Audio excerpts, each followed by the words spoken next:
26 अध्याय 13। अन्ये त्व एवं अजानन्तः श्रुत्वान्येभ्य उपासते तेऽपि चाते तरन्त्येव मृत्युं श्रुतिपरायणाः।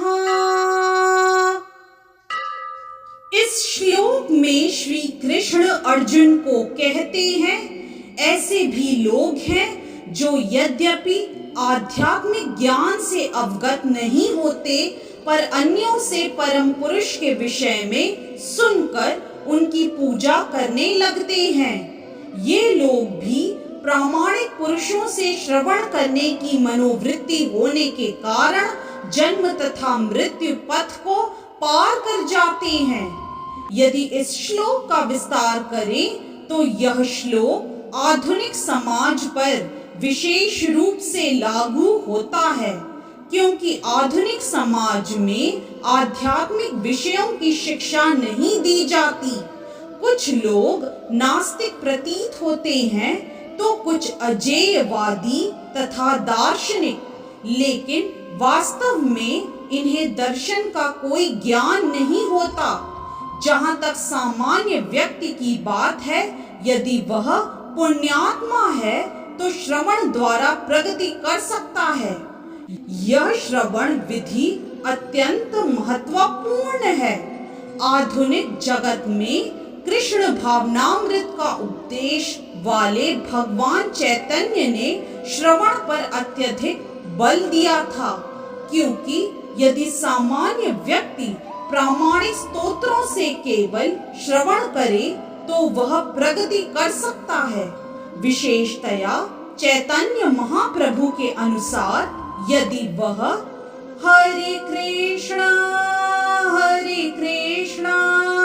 कृष्ण कृष्ण हरे हरे हरे राम राम राम हरे हरे दिव्य ध्वनि को सुने।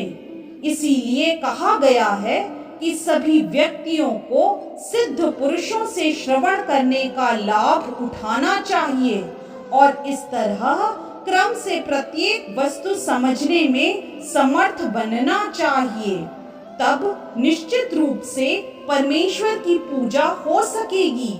भगवान चैतन्य महाप्रभु ने कहा है कि इस युग में मनुष्य को अपना पद बदलने की आवश्यकता नहीं है, अपितु उसे चाहिए कि वह मनोधार्मिक तर्क द्वारा परम सत्य को समझने के प्रयास को त्याग दे। उसे उन व्यक्तियों का दास बनना चाहिए जिन्हें परमेश्वर का ज्ञान है।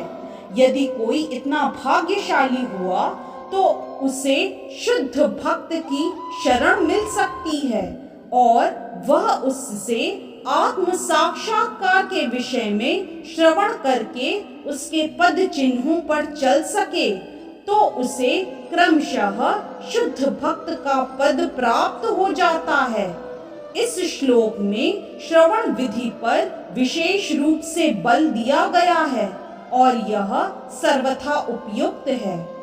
यद्यपि सामान्य व्यक्ति तथा कथित दार्शनिकों की भांति प्रायः समर्थ नहीं होता, लेकिन प्रामाणिक व्यक्ति श्रद्धा पूर्वक श्रवण करने से इस भव सागर को पार करके भगवत धाम वापस जाने में उसे सहायता मिलेगी।